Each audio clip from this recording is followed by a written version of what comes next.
श्री प्रेम मूर्ति भरतलाल जी महाराज श्री राम श्री राम श्री सीताराम श्री सीताराम श्री सीताराम जब उच्चारण करते हैं तो लगता है प्रेम का समुद्र हिलोने ले रहा है। वज्र तुल्य चित्रकूट की शिलाएं पिघल करके जलवत प्रवाहित होने लग जाती है। यह है प्रेम पूर्ण स्मरण।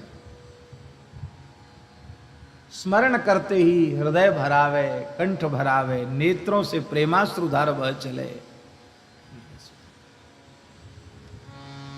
और ऐसा स्मरण बने, ऐसी कामना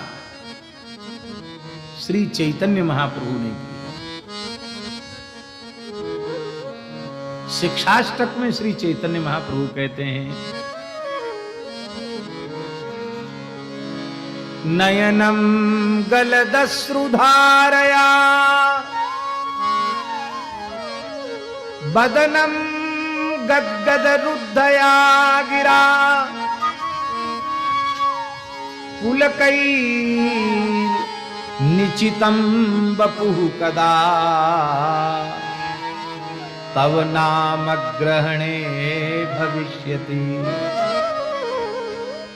हे नाथ, तब नामक ग्रहणे, आपके नाम के स्मरण में हमारी कब ऐसी अवस्था होगी।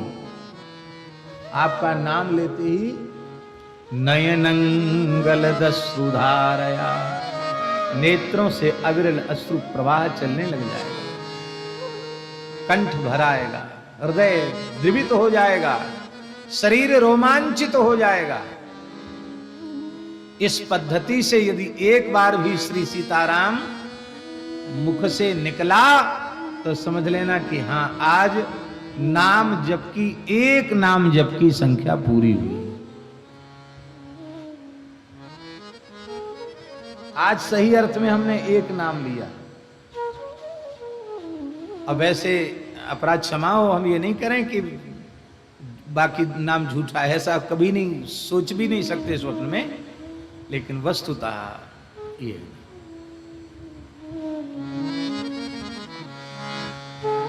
हमारे वृंदावन में एक भगवत प्राप्त महापुरुष थे, मोटे गणेशी वाले महाराज जी। उन्होंने एक संत को 1,00,000 नाम जप बताया, ज्यादा नहीं, 1,00,000। तो उसमें हड़बड़ी नहीं, भले 15-16 घंटा भी लगे कोई बात नहीं, आराम से नाम। जैसे लालची आदमी एक साथ मिठाई नहीं खाता, थोड़ी थोड़ी मिठाई खा के स्वाद ले, तब थोड़ी है मिठाई खत्म हो जाएगी तब क्या करेगा, तो थोड़ा थोड़ा, जल्दी गले के नीचे भी नहीं उतरता है, क्योंकि गले के नीचे उतरने के बाद स्वाद खत्म हो जाएगा, तो थोड़ी देर मुख में ही रखता है।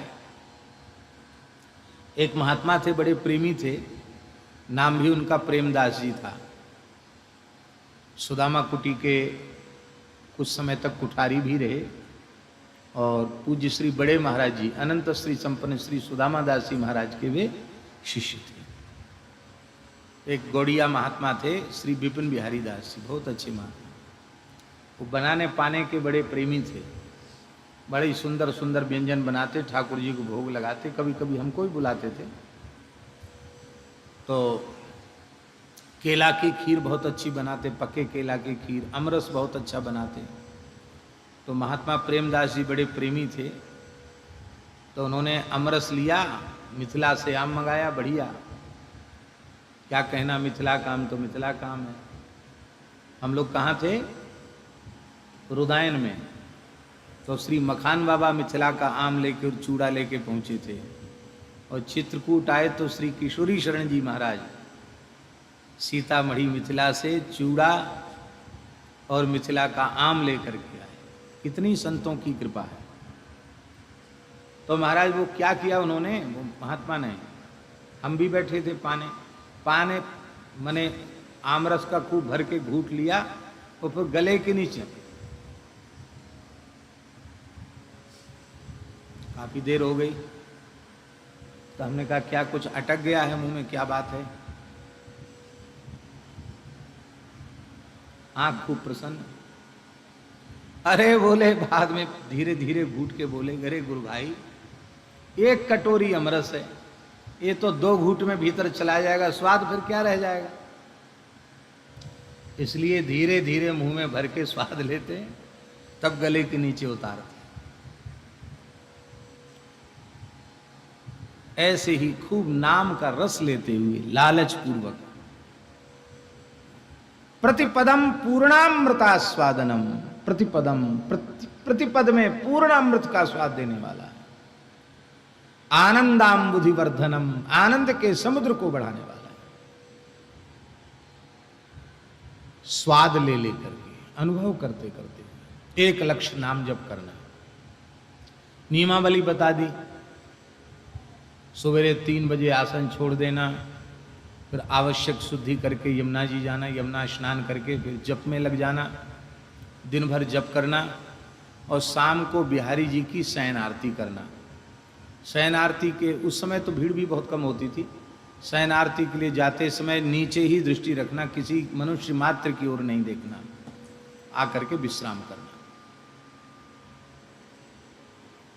आओ रामायणी जी पधारो।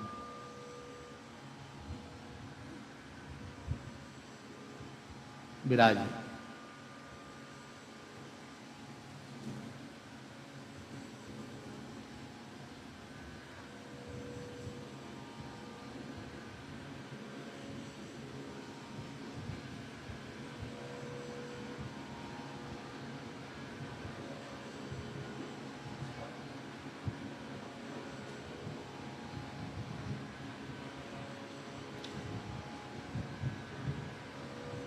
क्या कह रहे थे, हमको थोड़ा स्मरण दिलाएं।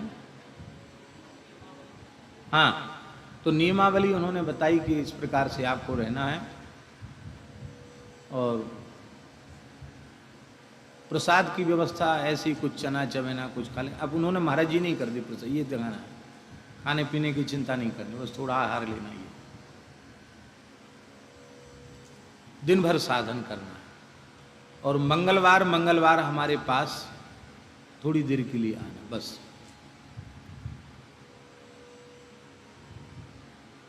छह महीने का साधन, बस काम बन जाएगा तुम्हारा। वो करने लगे साधन, तो 2 महीने बाद एक बार वो आए, मौन रहते थे, बोलते नहीं थे। मंगलवार को आए तो सत्संग के बाद सब लोग चले गए, और महाराज वो एकांत में हुए, तो फूट फूट कर रोने लगे। तो क्या हुआ महात्मा? बोले आपकी आज्ञा का पालन नहीं हो पा रहा है। क्या हो गया? बोले अब नाम लेते ही इतनी विकलता बढ़ जाती है कि कभी नाम चलता है तो माला रुक जाती है, कभी माला चलता है तो रोते ही रह जाते हैं। उस संख्या भूल जाती है, स्मृति में नहीं रहती है, सुमेरु को बदलने का भी होश नहीं रहता है। अब वो 1 लाख हो रहा है कि नहीं हो रहा है, अब राम जी जाने। हम बहुत दुखी हैं, एक महापुरुष ने आज्ञा दी और हम उसका पालन नहीं कर पा रहे हैं। अभी तक तो चला, लेकिन ये 10-15 दिन से पता नहीं क्या हो गया, रोते रोते समय बीत जाता है। तो पूज्य मोटे गणेशी वाले महाराज जी ने उस संत को हृदय से लगा के कहा कि अभी तक तो क्रिया हो रही थी, अब नाम जप शुरू हुआ है। क्या कहा? अभी नाम जप की क्रिया मात्र हो रही थी, लेकिन अब नाम जप शुरू हुआ है। आपको कितना समय लगता था? बोले लगभग 15 घंटे लगता था। आप 15 घंटे देखो, बैठो, ज्यादा बैठ जाओ कोई बात, 15 घंटे से कम मत बैठो। अब माला को नमस्कार कर लो, ऐसे ही राम राम करो, वैखरी वाणी से उच्चारण पूर्वक राम नाम।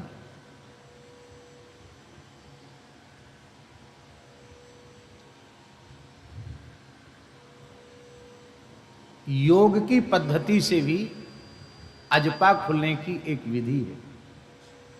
अजपा जपे सुजाने भेऊ, ज्ञान गुदरी में आचार्य चरण ने श्री कबीरदास जी को उपदेश देते हुए कहा, अजपा जपे सुजाने भेऊ। अजपा जपता है उसको वेद पता चलता है। पर वह जो पद्धति है, हठ योग, राजयोग, नाद योग, लय योग, मंत्र योग, उसमें कुछ न कुछ कठिनाई है। किंतु नाम जप का जो योग है वह इतना सरल योग है।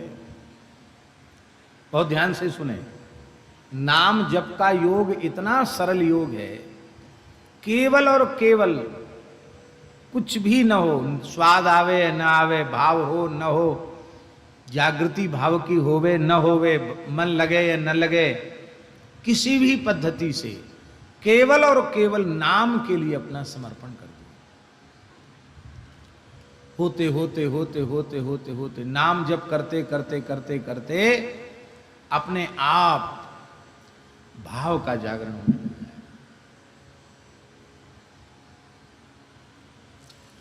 नाम जपते हुए भी भाव का जागरण न होवे तो फिर अनुसंधान करना कि कहीं न कहीं भगवत भागवत अपराध बन रहा है, तो उस अपराध से हम कैसे बचें, इसका अपने मन में खूब सावधानी से प्रयास करें।